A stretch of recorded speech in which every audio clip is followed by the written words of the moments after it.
The officials are ready. The fighters are in the ring, and they are ready.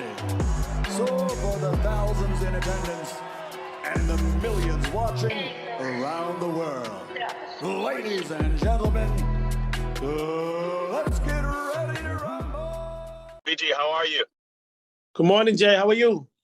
I'm doing good. I'm doing good. Thank you. I started, I was in kickboxing, and but I was training boxing gyms. So early on in like the late '90s, I was in the boxing gym, and there was two boxers who the trainer had just left. One was a heavyweight male and a female heavyweight, and I started training them both for the Golden Gloves. And then within 4 or 5 months, I had 10, 12 amateurs and a couple of pros. But I always training females. And I've trained, and I've worked, and I've represented many females. I saw that females in particular back then, in the early 2000s, mid 2000s, did not have a lot of representation or even the opportunities they have now. I worked with, one of my first world champions was Anne-Marie Sakurado. She won the WBC World Championship. I've represented Jennifer Hahn through all her IBF, to a championship and all her IBF defenses. Alycia Ashley, now about to go into the Hall of Fame. I represented Alycia through the second half of her career, her WBC title. And obviously I've worked with Maureen. I've represented many others. I mean, right now I'm fortunate enough to work with Susan Ramadan, with I'm sure you know Tiara Brown. She's a first fighter. And obviously Maureen. I've been with Maureen for a long time. I've been with Maureen since her first amateur fight. So. And how did you? Okay, so how did you make the transition from fighting to putting down the gloves and saying, you know what, I'm gonna start coaching now? Because I know that have been a difficult transition, right? Because you're a fighter at heart. It happened by accident because, like I said, those two boxers. I started training them. And my thing was I was going to train for the Golden Gloves, and then I was going to go back to competing myself because my goal was to turn professional in kickboxing. But I just never left coaching. And then one professional boxer, Pascal Rouse, at the time, management. He didn't really have a trainer. He asked if he could join my group with my amateurs. So I started training him, and then we couldn't get any fights because he had no manager. So I started looking for fights for him, and that's how how I got into the business side of it. By the way, my wife is Jody Weller, who was a U.S. amateur champion, represented. So my whole family is in boxing. Oh wow! Some people choose managers that are just close to them, like family members, and then their career doesn't go as planned. And then other people choose managers that have been in the business for a while, or they grow together. What was like your first step? Were you nervous at all to contact, other promoters or managers, or you just I just realized he needed the help, so I started making calls myself. And to be honest with you, like even when I realized with females, like people don't know the sacrifices like Alycia Ashley, Maureen Shea, the behind the sacrifices that they made. I mean, I can tell you that there were times that Maureen Shea, she was supposed to fight, and literally 2-3 days before, they give us a contract with half the amount that we had agreed on, and that was like standard. Maureen would not get anything less than that, and they just gave us a contract for half the amount. They said take it or leave it. So I made, but it wasn't just a stand for Maureen. I called Maureen. I said, Maureen, this is what happened. Maureen's like, okay, let's leave it. That's us. Thank you very much. 2-3 days before the fight, we just stepped away. People just even trying to bring down Maureen from 6-8 rounds to 4-round fights. The female, there was a lot of struggle behind the scenes that people do not know. And Maureen wasn't just taking a stand for herself. She was taking a stand for a lot of females along the way. I think people realize that all those things, and even the benefits that the females are getting now, it was people like Alycia Ashley. Listen, after seeing what they went through and seeing the benefits that the girls getting now, the females boxing getting now, it was a progression. But I wish they would recognize what some of these boxers behind them did, so they could get to where they are now. we have other boxers that are 4-0, 5-0, 6-0, 7-0, getting title shots. How do the ranking systems work? If you could help me out. If I could go back to something you said. Sure. Not.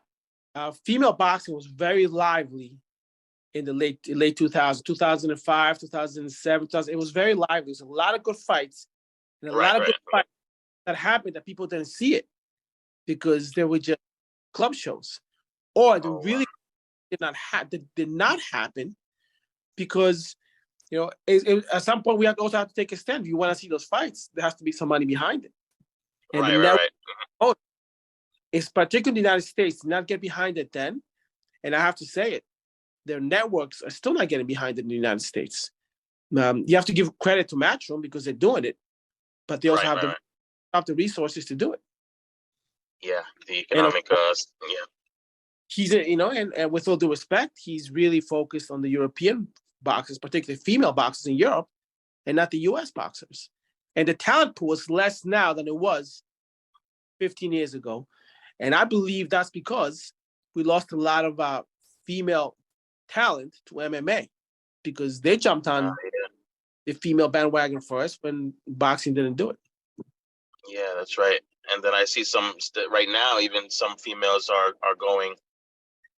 thinking about taking, an MMA fight or back and forth. Just they're not making money right now. Boxing does it seem like there are women that are looking to switch right now also, you think? Well, absolutely. Like in general? Yeah. I mean, I can tell you, Maureen's been offered very good money to do MMA just because of who she is.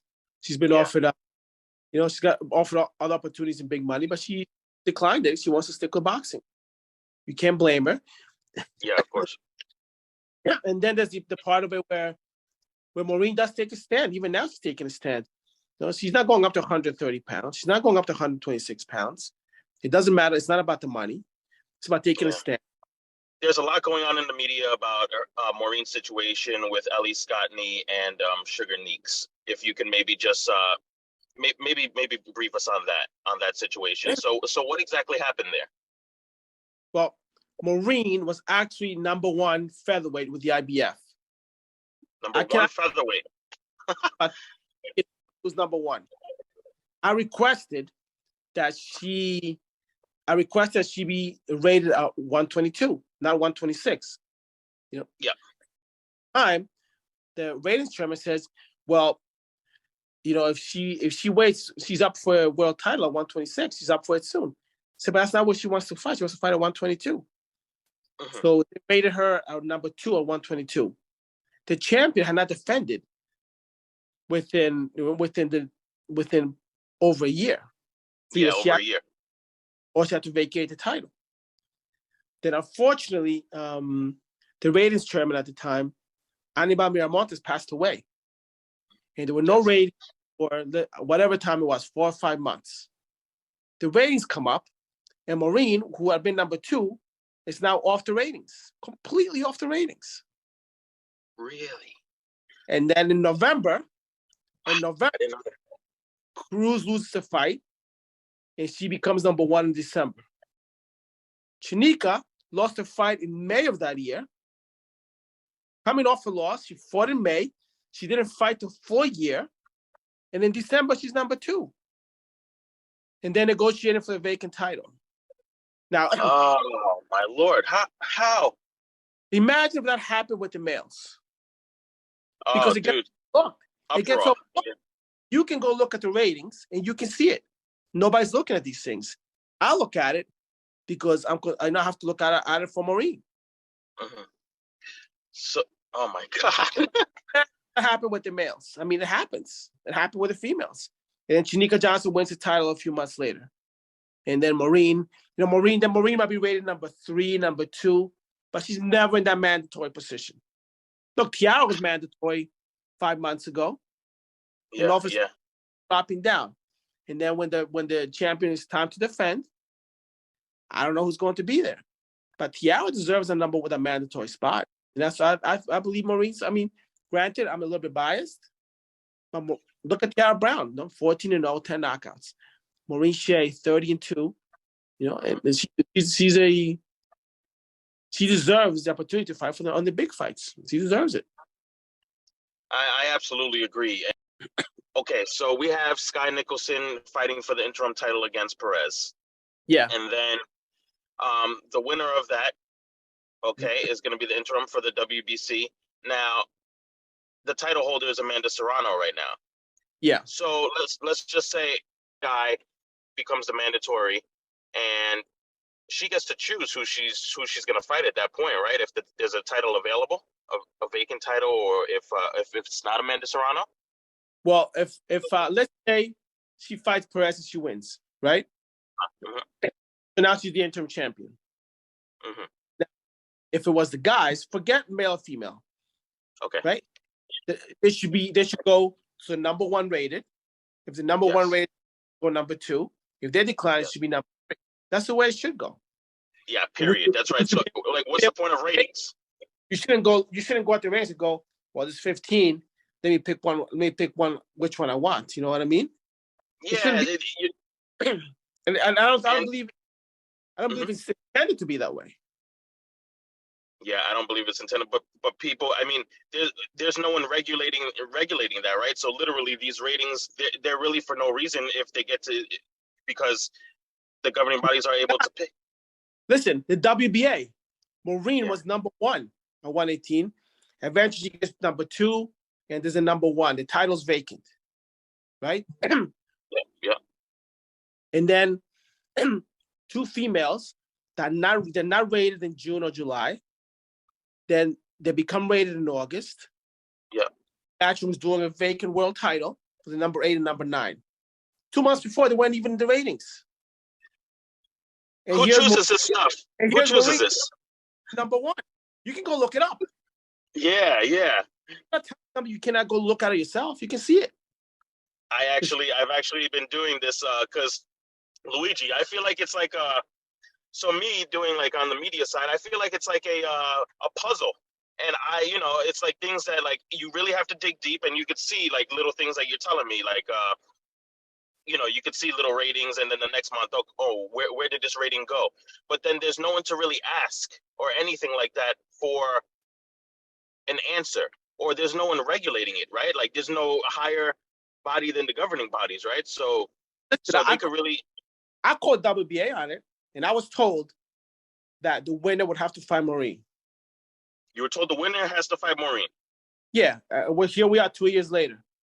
Right now, what the correct thing would be, okay, the Ali Scottney and Sugar Neeks, it's already a done deal, and we can't do anything about it. But the next thing would be you should receive a letter saying that Maureen should mandatory fight the winner, right? That should be the correct thing. That's what I believe. But the argument is, well, this is the mandatory. However, the IBF ordered the fight, right, for Maureen Shea into the title. We signed the contract, and it wasn't sent to the IBF prior to the deadline. So when Matchroom says there was no contract, they're correct. There was no contract. They sent us a contract. We signed it. We sent it back. Matchroom never sent in their side of the signature. Wow. So they did that. So you think they did that with no intention at all to fight Maureen in the first place, possibly? Maybe it was like an empty. Holding as a plan B. Maybe it was a plan B, hoping to come back. But to be honest with you, had they been upfront about it and just said, like, I understand why they would want to go Johnson first. I get it. Yeah. They said, listen, give us, stay here, and I apologize. You get the winner, or we make something else happen for you. Yeah, in good faith. Something in good faith. Something in good faith, and I would still like to think that they will come up with something. Because the reality is that what Matchroom is doing is really, really good. And shame on the networks in the United States for not supporting promoters here in the US to do that. Because Matchroom is doing it. With Sky and the Zone and everything like that, right? Like, why can't we do that here in the United States? Is it an economic thing? Is it there's just more money? He has more money to back everything, like the company itself. Do you think? It's not the company. He's got money from the zone. Oh, that's right. Yeah, yeah. The zone. If the networks here supported female boxing, which they should, the promoters. I know I could make it happen. So could any other. But at the same time, promoters in the United States had an opportunity, and they haven't done it. Listen, Jennifer Hahn, her first defense in El Paso, Texas, was just 5,000 people in the minor league baseball stadium. The place was packed and it was roaring. 5,000 people. Wow, so mad. Yeah. Jennifer Hahn, no TV, no network. After that, promoters were calling us, we're going to bring TV, we'll do that. But they weren't there when she needed the world title fight. They weren't there when we needed a defense. And even like when PBC came in and did a show, televised, and Jennifer Hahn fought on that same show. It was packed. The attendance was there was a big venue, but the attendance was about 40 people, and it did very well. But in the process, the financial part of it did well. But they need to get the networks and the promoters need to get behind female boxing in the States. It needs to happen, or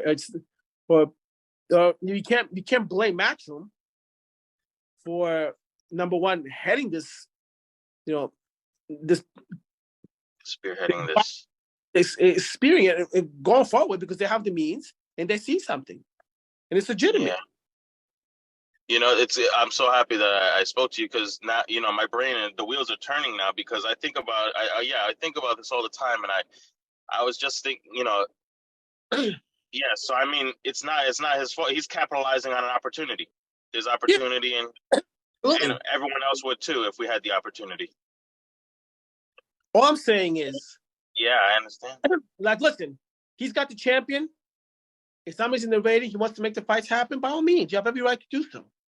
But the sanction guys also need to step in and say, okay, here's a legitimate fighter who's a mandatory. This fight needs to happen.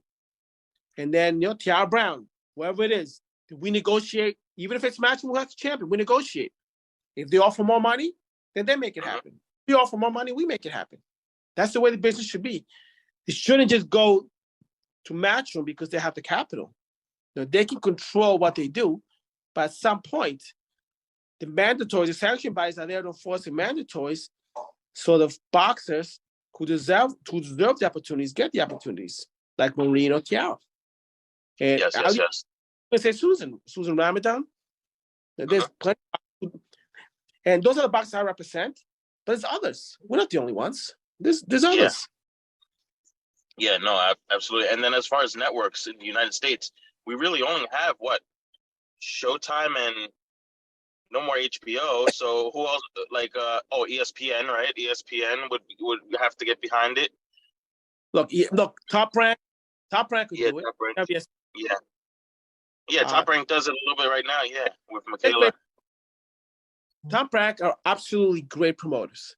I think Golden Boy has his own. I think they've done it. I think they could do more. But like I'll look at Black Prime. Yeah. Black Prime, they do a big show. But I'm saying to myself, you don't need to do those big shows. You could do a show that makes sense if there's support. There's a lot of good fights to be made. You could do it less on a weekly, monthly basis. If you grow this, it can be done. Absolutely. And I thought I heard something in the media that maybe BLK Prime was going to start highlighting female boxers, but I haven't heard anything ever since then. Did you hear that at all? I've heard it in the background, but the reality is that, listen, let me say it this way. Yeah. What promoter in the United States without TV has taken female boxing and put 5,000 people in the stadium? If you're not willing to tell, like Jennifer Hunt, Maureen Shea, I know she was part of the theater. Yeah. When it was artist, she was part of that show, one of the 3 featured fights. She sold out in California. She sold out in Florida. If you promote them, you let them hear the stories, the females can sell.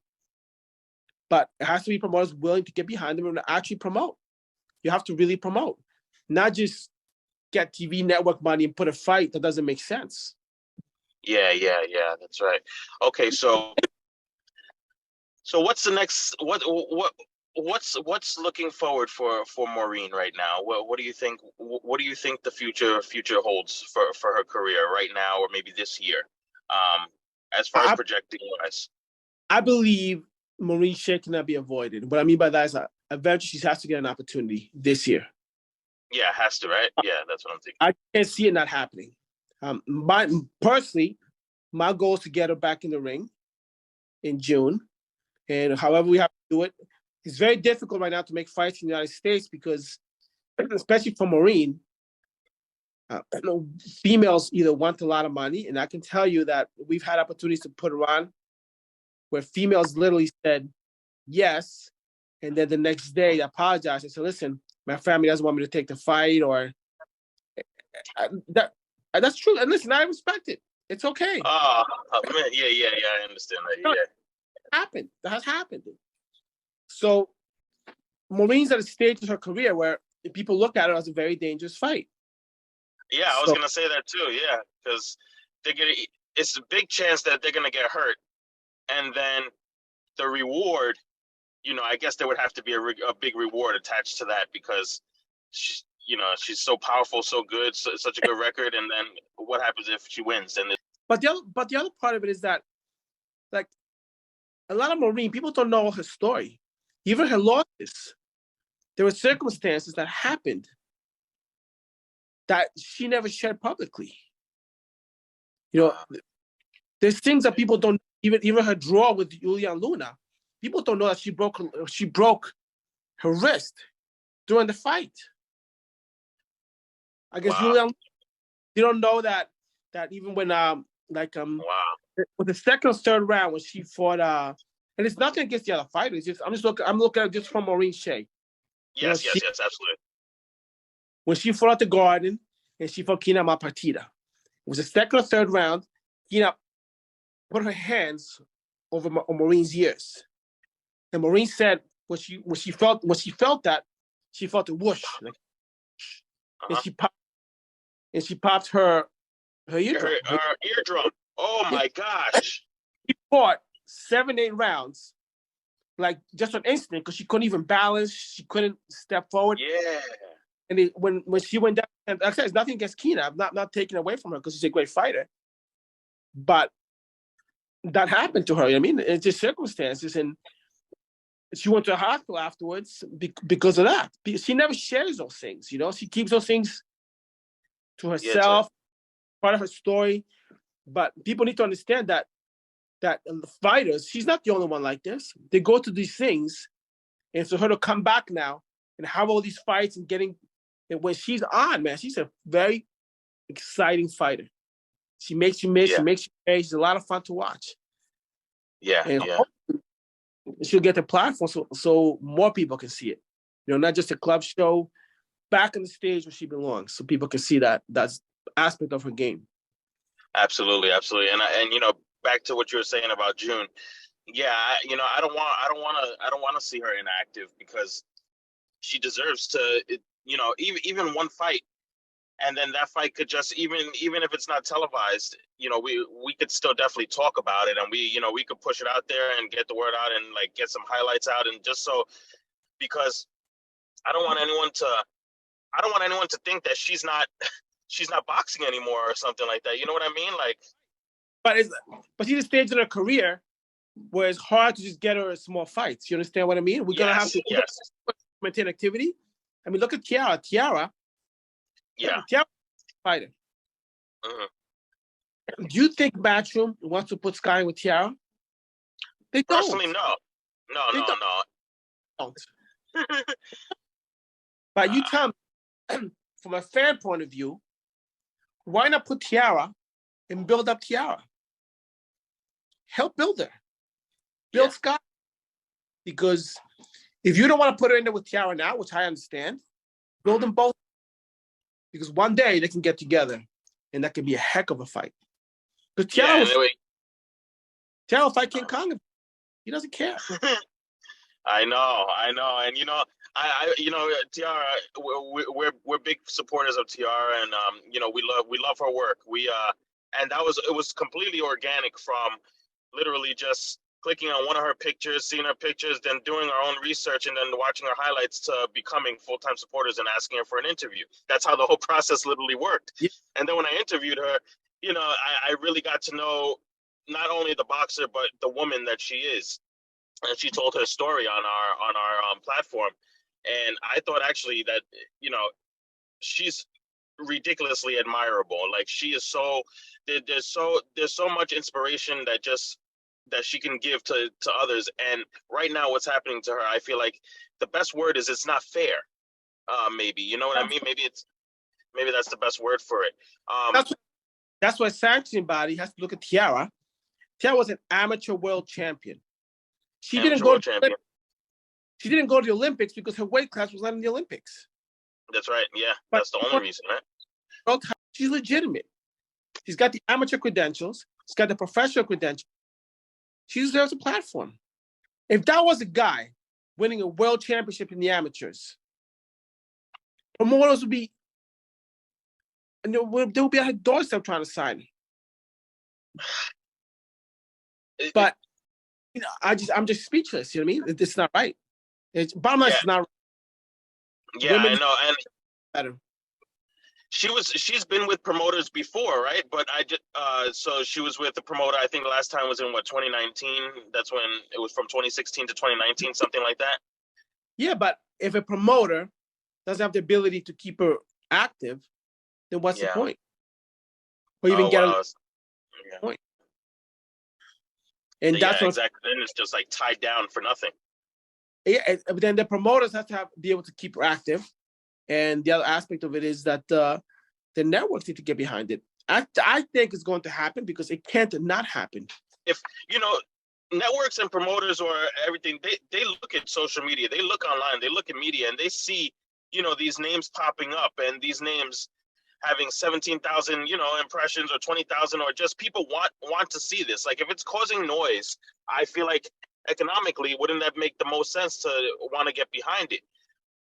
From a supporter standpoint, like from a fan standpoint. But I understand the risk and the reward factor also. God forbid, let's just say with Tiara, God forbid, they do end up fighting, and then Sky loses her momentum, her everything, and her chance at a title shot, or that's not the route that's going to happen, obviously. But let's just say, like, who do you think? What would be a good route for Tiara right now, as far as to where she wants to get? Where, I guess, in her division, it's Sarah Mahfoud, Erica Cruz, Raven Chapman. How can we get her to even be part of the same conversation with them? Well, a lot of those fighters will not fight Tiara. They won't fight her. Will not fight Tiara, just point blank. Point blank, they will not fight Tiara. Point blank. I can tell you, because names have come up looking for opponents, and we went like this. We're here. I had a conversation with the matchmakers. I had matchmakers say, well, you know what's going to happen when I pick up the name, right? And I said, I know what's going to happen. And he goes, oh, they're going to say no. I said, I know, but bring it up anyway. Yeah. We get no's. And I don't blame them, to be honest with you. And I told Tiara, I said, Tiara, I don't blame them for not wanting to fight you. Yeah.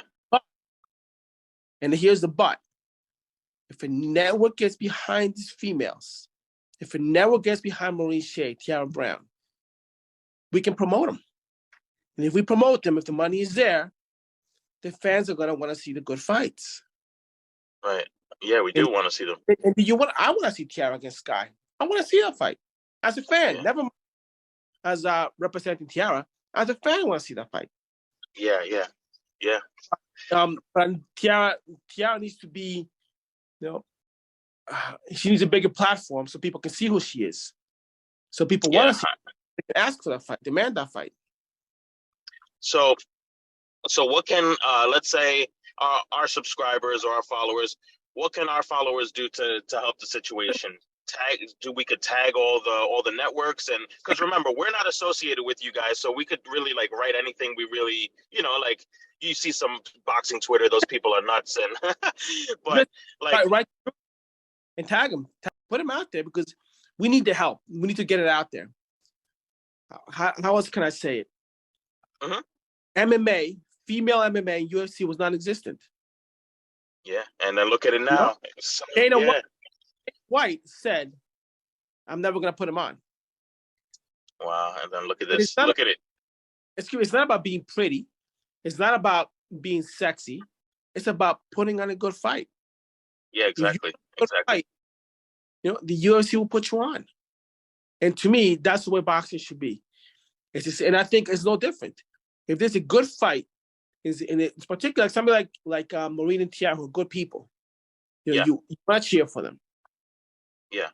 And they can put on a heck of a fight. Why not? It makes sense. The fans are gonna want to see it if we're able to get it to them. Right. And like what you just said, good inside and outside of the ring. How they both represent themselves and how they both hold themselves outside of the ring also. It's like, to me, everything looks perfect.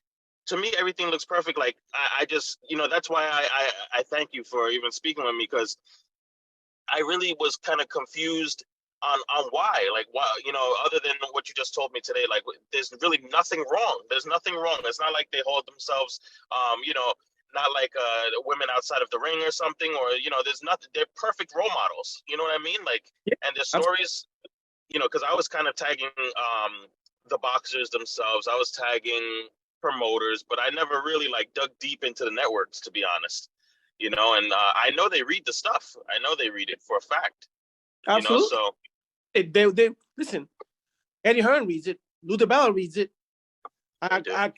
Something Top Rank reads it. They read it. They want to know what's out there, what's going on, what the people want. They want. Just like me and you read it. Yeah. In the industry, they do it also. Uh-huh. It's part of the work we need to do. Yeah. With Tiara, what do you think the next move should be for her for the rest of the year? I know that it's already halfway of the year. Well, the plan is to fight probably in late May, June. Okay. Late May, have a fight, and we're making plans to fight at home right now, to fight in the United States. That's the plan. We want to get it. If a network will not get behind it, we're going to do it ourselves. There's no reason why we can't do it ourselves. I believe in them. Yeah. I think that if the public gets an opportunity to see them, and if we can get the story out, then the rest will take care of itself. Everything else will take care of itself. That's what I believe, because they're just tremendous fighters and they're great people. But I honestly, the number one fight here in the United States. Yes. So that's the plan. That's the plan for this summer, to get her in the United States. That's the plan. Oh, that's a good plan, Luigi. That's a good plan. I didn't even, I was like at a blank here. I was like, man, what is gonna be the next step? But if she could fight in the United States, that could cause her fans, because it's expensive to go to Dominican Republic sometimes, or you can't get away from work, or So if they could be in the United States, any adult would be able to get from New York to California, they can do it for a weekend or something like that. You know what I mean? And she has supporters. Maureen has supporters. We have an idea where we want to do it. We're working on it this week. So our plan is to get one fight in and then come back in the summer and fight in the United States. And then I don't want to take it. I don't want to do a fight in the United States. We have 2-3 weeks and we can't get the word out. So we want to make sure 6 weeks so we can really get the word out and really get to know, what's going to happen, what we're planning for her, so people get an opportunity to watch her and tune in and see what she's about. Honestly, you want to know something funny? Ever since I interviewed Tiara, something has been happening here, and it's like it's not all of my tweets or my videos on YouTube are about Tiara, but ever since I interviewed Tiara, there's been a steady increase in our performance. And because there's a story there you caught on to. Yeah. That people are not covering. People in the boxing media are not covering very much of what's going on. And I think they're starting to tap into it now. Like Maureen's been getting some press in Europe because of what's going on. I saw that in Box UK. Yeah, Boxing Scene UK, right? Or something like that. It was a nice article that I saw you. It's slowly getting out there. And I think you were one of the first ones to start tapping into that story. Wow, that's crazy. You know something funny? I never knew you were who you were. I just saw always like, it's you respond to our tweets, and I never knew that you were like, I never knew you were the manager of these women. And then when Maureen said, I want you to speak to my manager, Luigi, I really thought that was like a pretty crazy thing to me, because I really, I didn't like, like when we talk back and forth, I didn't know who you were. So it's not like it was targeted to you, but it was like genuine. You know what I mean? Like we genuinely agree on things, and we genuinely.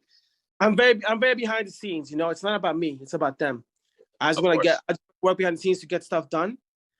But at some point, I need to be able to speak up for them too, and say there's things that people don't know behind the scenes.